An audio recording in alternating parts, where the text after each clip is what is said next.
จะได้ส่งคือว่าผู้ติดตามคือว่าเพิ่มดีเนาะส่งใหม่ปังเลยเด้ผู้ใดได้ผู้จัดการส่งน้องบอกว่าเป็นผู้จัดการได้ฝึกได้แอบกันหรือว่าเรื่องตัดต่อเนี่ยนี่ไม่ว่าให้เบาตุนเป็นผู้ตัดบ่น้องบอกเป็นผู้ถ่ายแน่นอนบ่ คือที่ถ่ายก็ถ้าบ่ได้อยู่นำกันเฮาก็ถ่ายคลิปรวมอ่ถ้าาบ่ได้บ่ได้อยู่นำกันก็น้องถ่ายของน้องอ่น้องาบองถ่ายของน้องบองเองแล้วก็บ่าวตูนถ่ายของบ่าวตูนเองแล้วก็ลงแชร์ชีวิตประจำวันนี่ฮั่นตอนเดียวเลยอ๋อตัวสองตัวนั้นนั่นถ่ายเกี่ยวกับชีวิตโดยประชีวิตประจำวันเนาะจำวันคือหยังก็ถ่ายเบิดเลยอ๋อว่าจะช่วยเรื่องก็ลงอ่าหยังก็ลงถ่ายเจอได้เนาะจ้ะเนาะเลยว่าใน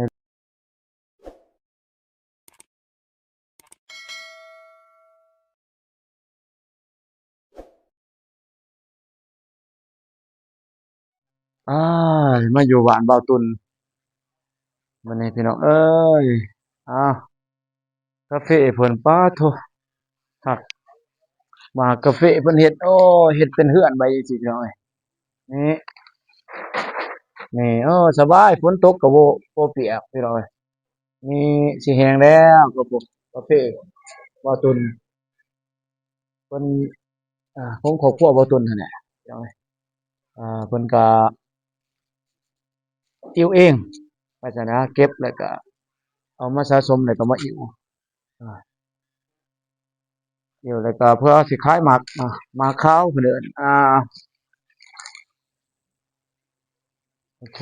อ่ากราบทักทายสบายดีพ่อแม่พี่น้อง FC ที่น่ารักเบิดซุผู้ซุคนเนาะบ่ว่าอยู่ไกลอยู่ใกล้พี่น้องเอ้ยอยู่ภายในหรือต่างประเทศก็ยินดีต้อนรับเข้าสู่สองบ่าวผู้วงคือเก่าพี่น้องเอ้ยบ่เองก็มีโอกาสพักเที่ยงเพิ่นพักเก็บกาแฟกินข้าวเที่ยงพี่น้องเอ้ยอ่าก็มาเยี่ยมยามถามข่าวน้องชายบ่ตุนนี่คือหลายแท้กาแฟเพิ่นนี่หนึ่งโรงเรือนเรียกว่าของเพิ่นเบิดบ่แน่ๆนี่สองตัวนี้สามสี่พี่น้องเอ้ยโธ่ว้าคักๆๆแท้สุดยอดพี่น้องเอ้ยโอ้รายรับสิพอได้รายรับเพิ่นนี่เนาะครอบครัวแต่ว่าเพิ่นก็อยู่หลายคนพี่น้องเอ้ยก็เฮ็ดร่วมกันนะเฮ็ดสวนร่วมกันก็สิบ่แม่นของผู้ใดผู้หนึ่งก็ได้อาหลายครอบครัวว่าซั่นซะอยู่นำกันหลายครัวเรือนอานี่ตัวนี้ก็สิสิแม่นใกล้สิได้เก็บแล้วตัวนี้สิได้กู้แล้วเอาใส่กระสอบไว้พี่น้องเอ้ย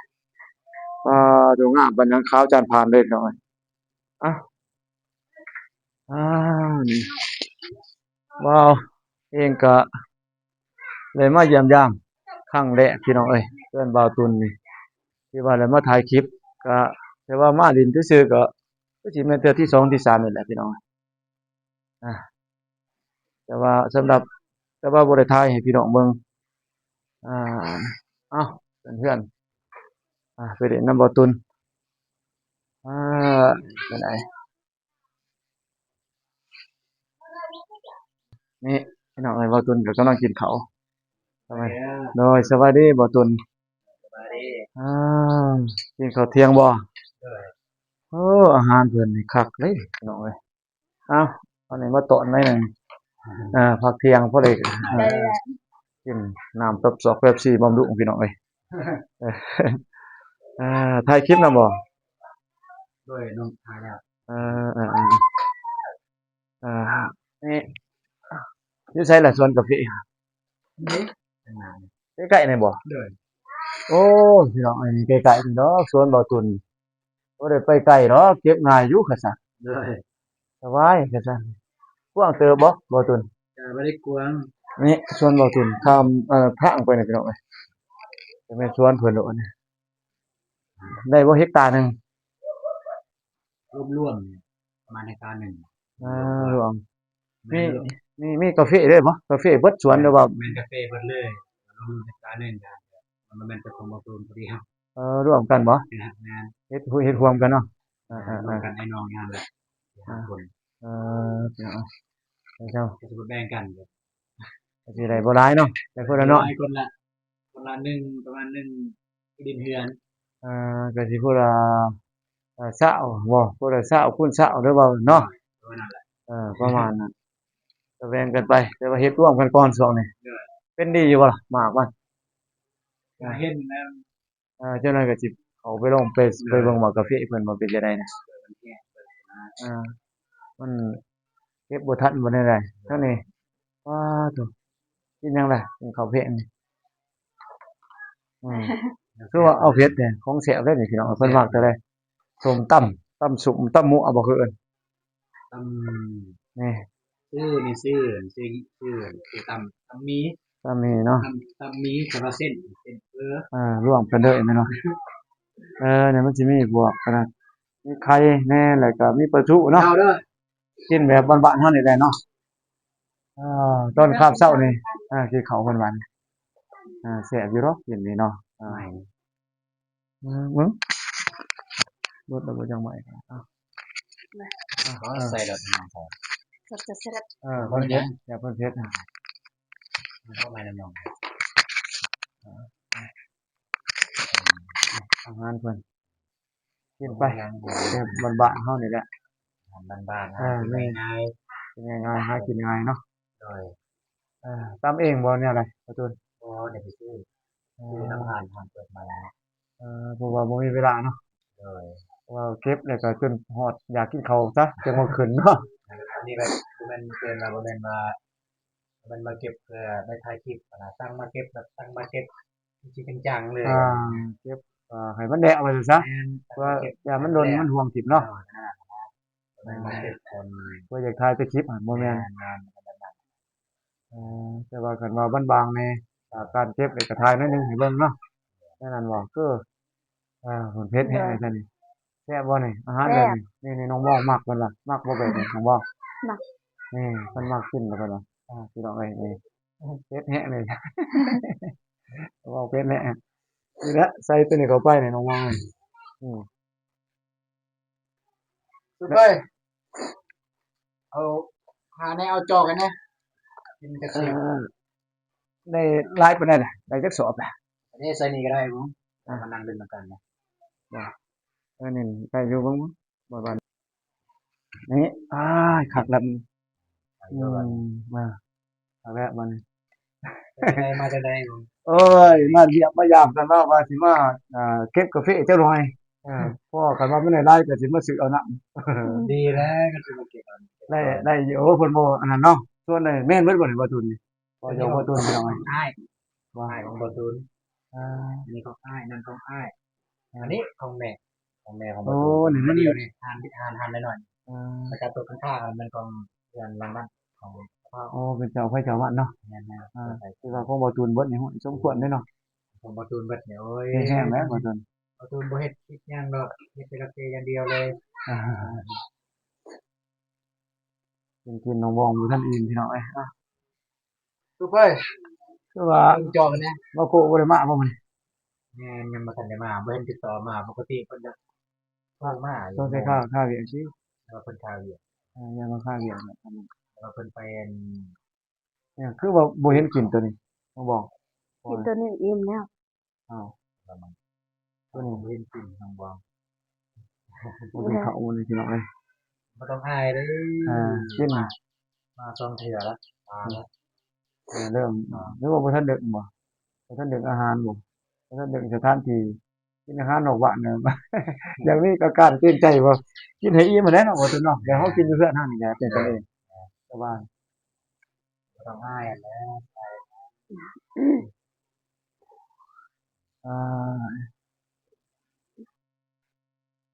้ว มาพี่น้องเอ้ยมากินข้าวน้ำเพิ่นนี่อาหารเพิ่นพี่น้อง เอาแม่จะคำเลยบ่ นี่คือหยังนี่เด้อนี่อาหารแบบบ้านๆก็ถือว่าแคมทางเลยรถไปรถมาก็เนาะ เด้อ ก็เห็นนั่นแหละมันก็อยากบ่นแซวแน่พี่น้องเอ้ยเพราะว่าเรื่องแคมทางเป็นบ่ตูนก็เป็นหน้าใส่กับสวนเด้อพี่น้องเอ้ยไปทางสบายหรือว่าจะไปเก็บนี่ซ้ำแดงๆก็ออกได้เนาะมันอยู่ไกลเฮือนเก็บซ้ำหามุกถ้าเป็นสิตกถึงออกมาก็ได้เพราะมันอยู่ไกลง่ายบ่ได้ไปไกลคือเขาขี่รถไปสวนพู้นเนาะผู้พู้นเนาะยากก็ได้ต้องได้ออกไว้นี่ เอาไว้ เพื่อเฮาสิกลับเด้ ตัวนี้ก็ถือว่าสบายอยู่ไกลนี่ถือว่าเป็นมื้อที่เท่าไรล่ะน้องบองมาเก็บประเภทนี้ สองที่สองครับ ที่สองบอกเป็นจริงเป็นจังเลยเนาะ จริงจังสองสองแล้ว ถือว่าสองคนบ่เก็บที่จะคนเก็บ เก็บกับแม่สองคน เอ บ่ อ ตูนก็ได้เก็บอยู่แต่ก็ยังว่าบ่ได้เก็บออนไลน์ บ่ตุนก็สิบ่ถนัดคือกันบ่เจ้าบ่ตุนก็ ถ้า คือ ถนัดมันสิอยู่แต่หมองเดียวนะ อ่า คือแบบถ้ารับน้องมาเลยให้น้องเก็บเอาแบบประเภทคนให้น้องได้เบิ่งแบบ เออ ไปทางไม้ บ่ตุนก็มีเวียกเนาะเก็บไปนำแล้วก็ถ่ายคลิปเนาะอัปเดตให้พี่น้องได้เบิ่งว่าเป็นจังไดมาจังไดส่วนนี้คือจังว่าได้เห็นจะได้สองคือว่าผู้ติดตามคือว่าเพิ่มดีเนาะสองใหม่ปังเลยเด้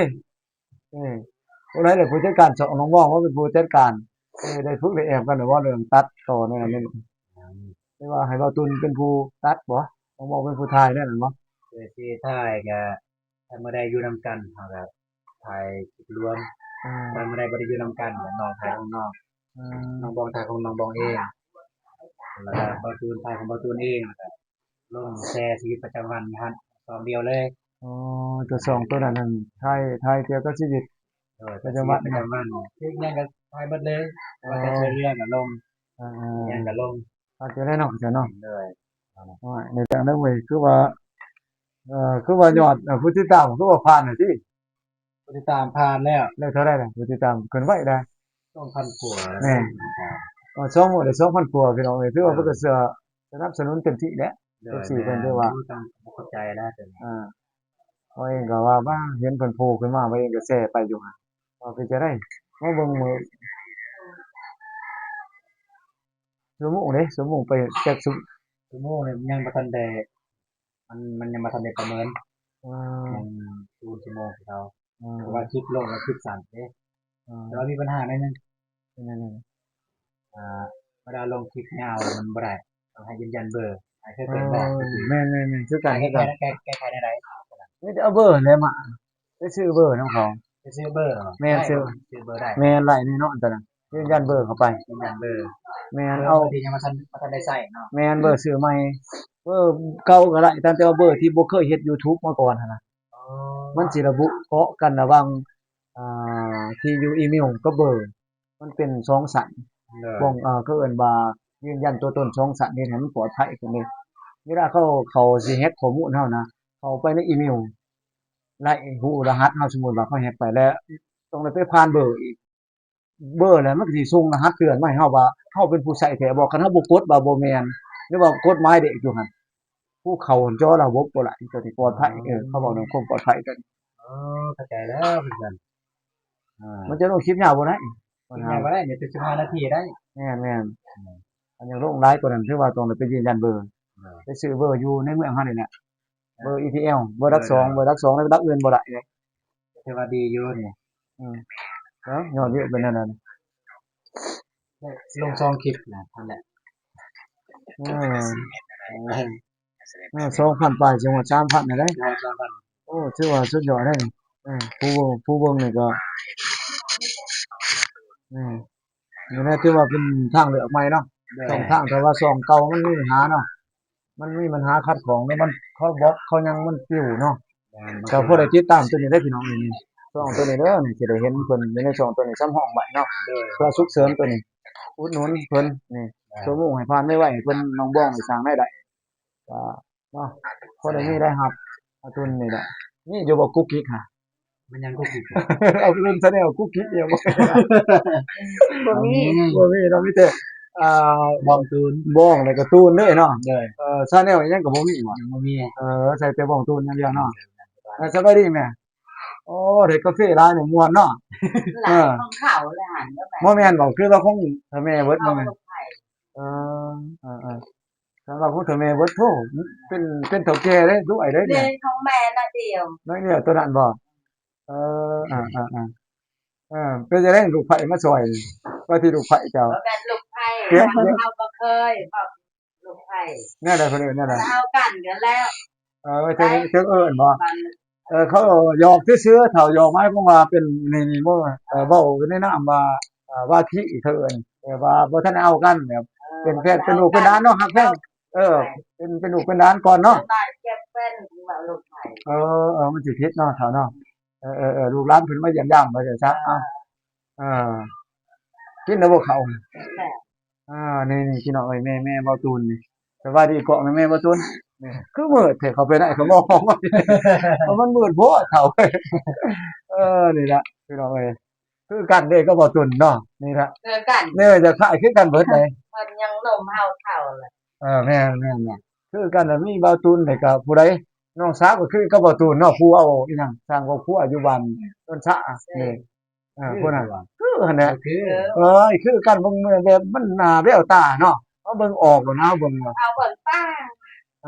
คือกันอยู่หรอ หลายแล้วคนก็เว้า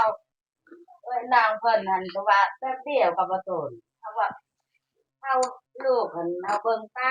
อ่า เอาอันเบิ่งแป๊บเดียว พี่คือคล้ายคือกันแต่มันมีสีหน้าแววตามันมีแนวอะไรมันมีส่วนของคือกันว่าซั่นซะเพราะเบิ่งมันต่าง เอาเบิ่งป้า จักคนนี่แม่ลูกแม่ทั้งหมด เข้า นี่ผู้ที่เท่าไหร่นี่บ่ตุน ผู้เดียว หลายคนเลยยังมียังมีน้อง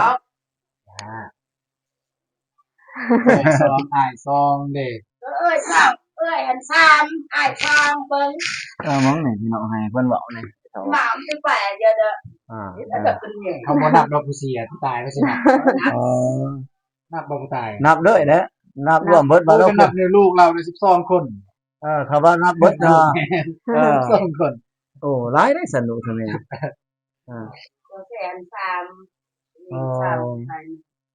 หลายคนได้สนุกทำไมแต่ว่าผู้ ใส่ห้า แสดงว่ายังเก่าเนาะยังมีชีวิตอยู่เก่าเนาะ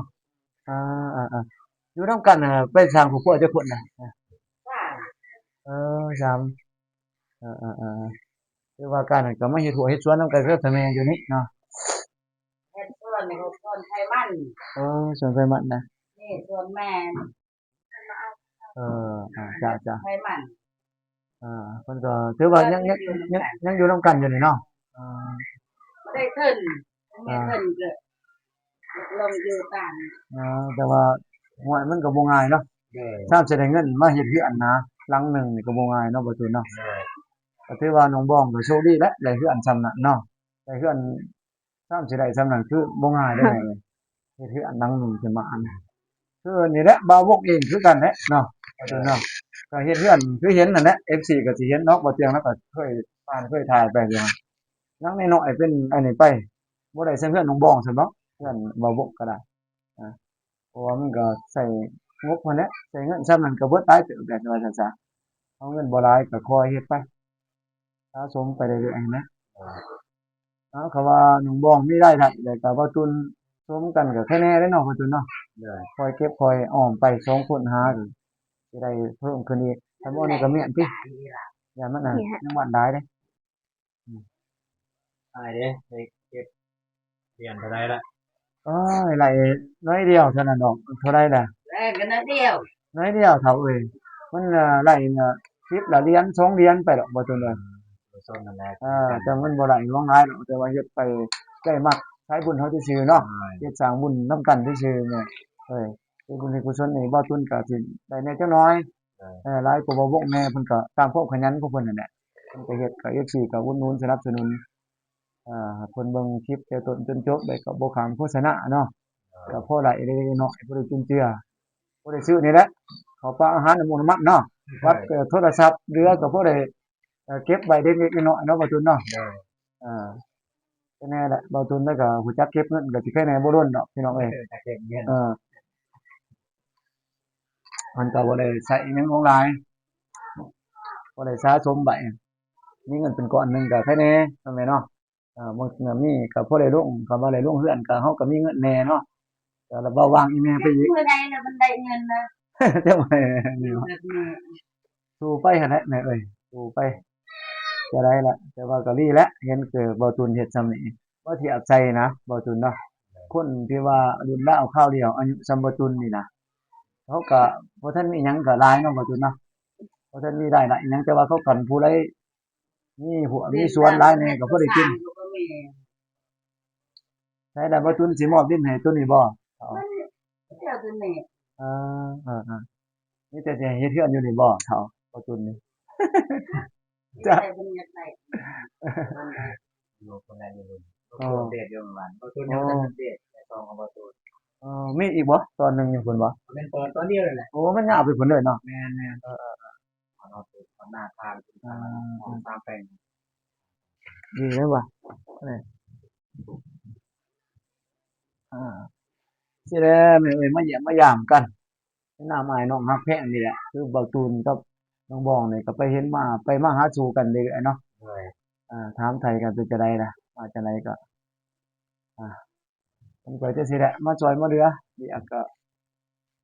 จะได้มาทางผิดอ่ะบรรยากาศทางผิดกับทางเฮือนน้องบองวันนี้บ่ได้เก็บว่าซั่นน่ะเป็นจังไดซั่นน่ะ โดย ก็ถือว่ามาช่วยเบิ่งนี่ก่อนเนาะ โดย แล้วอะไรที่ซั่นน่ะ แล้ว เออ แล้วแต่มื้อนั้นนะ แล้วเป็นงัวแล้วงัวหนึงแล้วแต่ตัวมันสุกว่า แล้ ซั่ วน คนนึงตัว ยังแต่ถ้ามันสุกใหม่ว่าซั่นซะแล้วแต่ก็มาช่วยทางผิดก่อนเพราะว่ามันอย่ามันหล่นเท่านี้เนาะ เลย ฝนตกนี่ลงแล้วเท่าเนาะ หล่นนั่นแหละจะแข็ง อืมให้เราเถอะเอ้ยมันไก่เวลาเขาเก็บแล้วเขาก็ค้นมันขามมานี่เดี๋ยวก็ปั้นเลยบ่อยู่พี่เลยบ่เพิ่นบ่ได้ขายใช้ว่าแนวใดล่ะจังบ้านเฮานิยมเฮ็ดแนวนั้นเนาะเป็นแนวใดล่ะเว้าเหตุผลให้ฟังหน่อยบ่จนเขาจะคือจะมักเอามาบ่ขายหมักแรงนะเขาเอามาฉีมันเป็นแนวใดล่ะมันได้ดีกว่ากันบ่แนวใดเอา ราคาดี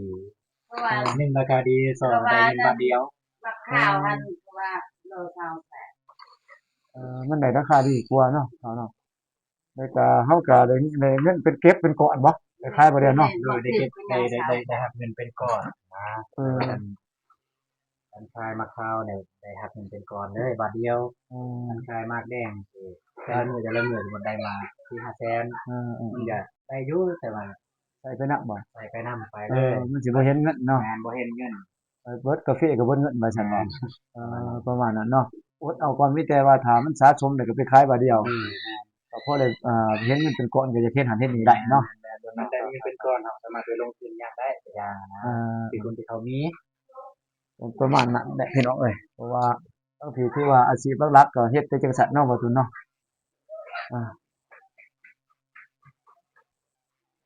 มันก็บ่มีหยังมีแต่เว้าเรื่องเฮ็ดกาแฟเนาะบ่ทุนเนาะ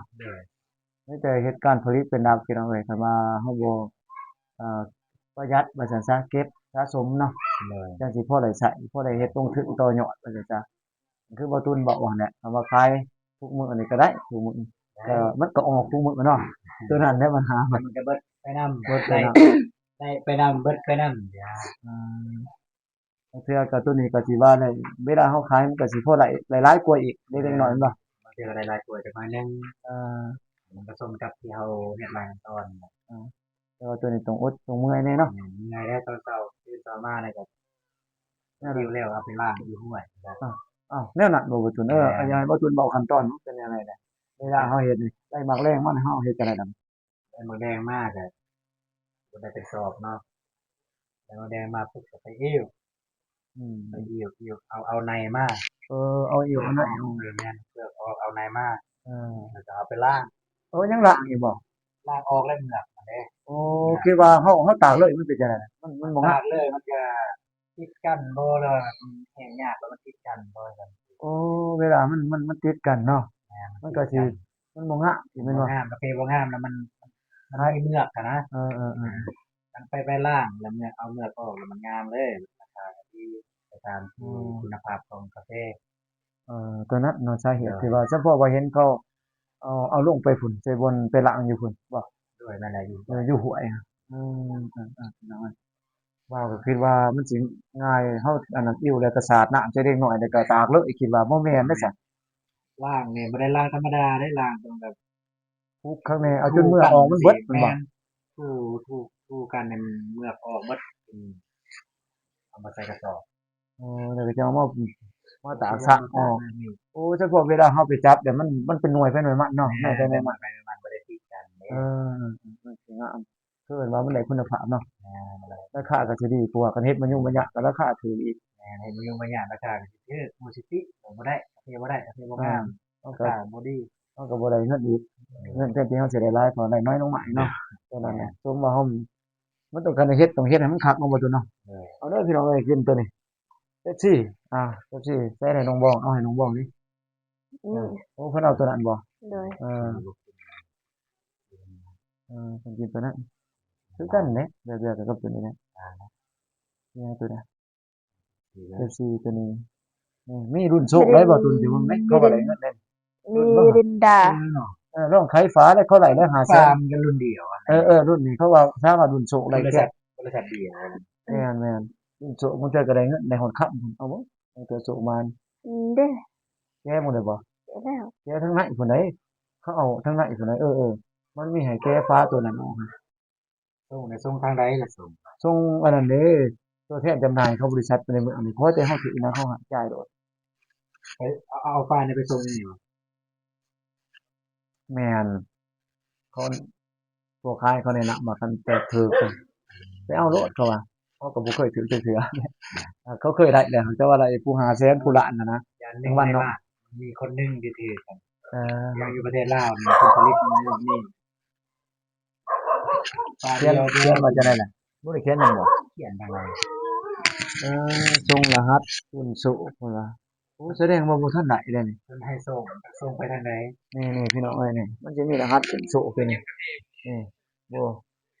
แสดงว่าเพิ่นสิเอาไปแลนดอกนี่ได้เทื่อหนึงเอารหัสตัวนี้เข้าไปนี่ มี คือว่าสิเขียนว่ารถทองคำก็ว่าทองคำเนี่ยเงิน500,000ก็ว่าเนาะ เด้อ ใครแน่น่ะใครขึ้นได้แล้วก็ม่วนโดดใครแน่น่ะเนาะโอ้เนาะนี่ว่าให้เฮาไปรุ่นโชคต่อนี่ความหมายบัด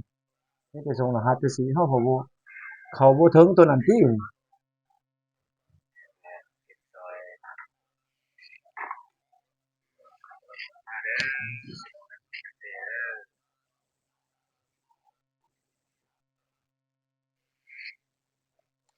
มีแต่อยากพักผ่อนบ่ได้นะพักผ่อนก่อนจักหน่อยบ่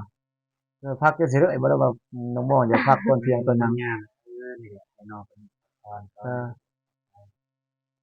มันมีแต่ว่าพักกับพักนั่นแหละเฮ็ดจั่งใด ยังไงน้องเพิ่นพักจักหน่อยก็ได้เพราะว่ากินข้าวแล้วก็อยากพักผ่อนจักหน่อยแหละก็จักหน่อยก็เลยลงเบียก ไปใส่รุ่นบ่ เบียกมันบ่ง่ายนะเบียกซั่น ดิ่งเนี่ย เข้าไปดอกเลย เยอะดิ่งเนี่ย สู้แล้วมาเป็นกำลังใจให้น้องๆแหละเนาะน้องบองเนาะ โดย น้องบองก็ ไป เมื่อยบ่มันชึกตัวว่าอยากมันชึกบอกพี่ๆเอาเบิ่งอันนี้นะน้องบองพี่ๆเอาไปเมื่อยเฮ็ดเบียกเนาะ นี่บ่บ่เมื่อย บ่ นี่ขอ เป็นยังไง คัน ขัน โอ้ยบกเลยพี่น้องเด้อบกก็เอา ล้า คื ง อ ก่อนว่า ไปล้างที่เป็นมันคือแบบแน่ น้องเอ้ยนี่น้องบ้องถือบ้องตัดคือน้องเอามานี่เห็นบ่ข้อเป็นปามเลยเบิ่งได้น่ะให้เบิ่งห่างไว้หนึง FC เพิ่นบ่ โดย บ้องลาดพี่น้องเอ้ยถือบ้องลาด เราทุนกันกันกัน เอาตุนนี่ ติดโบกเป็นโบกจับ มัน กัน มันตกมาใส่ข้อด้วยบ่ ด้วย มีบ่ตัวนั้นอันตรายไว้คัดได้ตัวนั้นหลายได้บ่อยู่ในมันบ่คือเขตทงในเขตบ้านเฮาเนาะบ่ระมัดระวังนะบ่2น่ะมันมีย่านแต้นเนาะในต้นกาแฟนี่ก็มีอันตรายระวังไหมตัวนั้นโอเค แบบนี้ เฮาเบิ่งไหม เต้นหันพออยู่แต่ว่าทากนี่บ่ไหว้ เอ่อ เออ โอ้สู้ก็แต้นได้เพิ่นบอก สู้กับเต้นได้ เก่งนะกะซะ ทากนี่ย่าน แต้นนั่นนี่บ่ย่านซะบ่แต้น เต้นก็ย่านอยู่แต่ก็ ถ้าสมาธิ บ่ปานใด เอ่อเคยเจอมันบ่เคยเจอแต้น เคยเวลาเก็บกาแฟไปรับจ้างก็เคยเต้นตอด ตูบหลายคนแน่เนาะว่าตัวนี้อันตรายนะว่าเคยไปเก็บอันนั้นมักแมงในสวนมักแมงนี่มีโอกาสเจอแต้นหูตาจนปูเบิดเที่ยวนี่บ่าวกระดาษผู้ที่หยุดเด้อไอ้บ่เก็บเลยไอ้มักแมงเลยไปเก็บซอยเขานี่เพิ่นก็ถูกแต้นตอดถูกถึงบุกเจอบุกนี่เพิ่นว่าแต่ว่าก็ยังไปล้างเอามาเอ้ยล้างออกเอาแนวเสร็จออกถ้ามีน้ำดา เอา ว มาก่อน น้ำอันนี้เจียวเข้าหลังมึงนะว่าตัวเจียวหลังมึงตีให้บอกเขาว่าตามโควิดฮะใช่ถ้าเศร้าเลยแหละ เอาเลย แม่นบ่เปลือกบ่คั้นเลยก็บ่เป็นปาล์มอีกตัวนั้นมันด่างพวก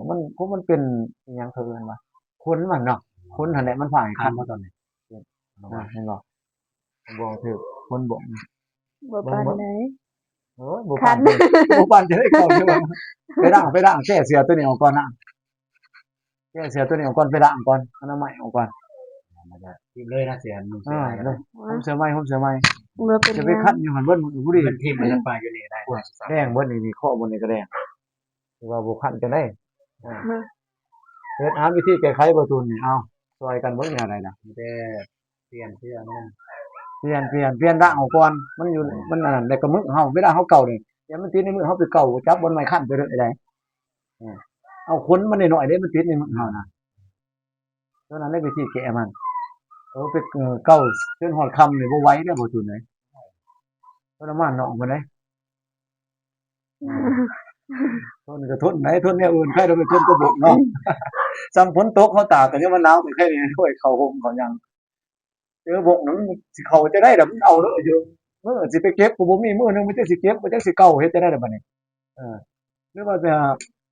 น้องบ่เก็บบ่กลัวบ่ตุนเก่าเห็นบ่ได้ที่อย่างในงานเราแน่นะโอ้ยตายแล้วอันนี้พี่น้องเอ้ยตายไปให้น้องบ่ไปล้างก่อนพี่น้องเอ้ยเอ้าสิจบคลิปซ้ำนี้ก่อนพี่น้องเอ้ยบัดนี้ลงเก็บแล้วก็สิถ่ายให้พี่น้องเบิ่งอีกอยู่ในส ถ่าย วน รู พุ่ ป น เบิ่งแล้วก็ บ่ตุนฝากส่องไม่อีกแนวใดได้ส่องอีกเทื่อหนึง ฟังเด้อสองบองจูนชื่อสองเนี่ยบองจูนสองไม้ เป็นภาษา เป็นภาษาไทย ไทยเนาะ เลย ก็สิชื่อที่ว่าเว้าทุนกับน้องบ้องที่เคยเห็นอยู่ในอันนั้นแหละเนาะใน YouTube นั่นแหละเลยอุดหนุนเพิ่นให้มันผ่านกดไปไว้เด้อ กิจการนะครับ ไอ้สมุเพิ่นผ่านนี่ก็พอได้น้องบ้องเฮ็ดคลิปพอได้มีได้รับที่เป็นแห่งพักหลานอันหนึงเนาะ เลย พอได้ช่วยกันก็สิเท่านั้นแหละพี่น้องเอ้ย เลย เดี๋ยวจะสิอัปเดตให้เบิ่งอีกจักหน่อยโอเคพี่น้องเอ้ยบ่าวเองก็สิจบคลิปก่อนซ้ำนี้ก่อนเนาะพี่น้องเนาะแล้วก็ลงไปเก็บอยู่สวนแล้วก็เว้าก็สิถ่ายอัปเดตให้พี่น้องเบิ่งอีกเป็นคลิปที่สอง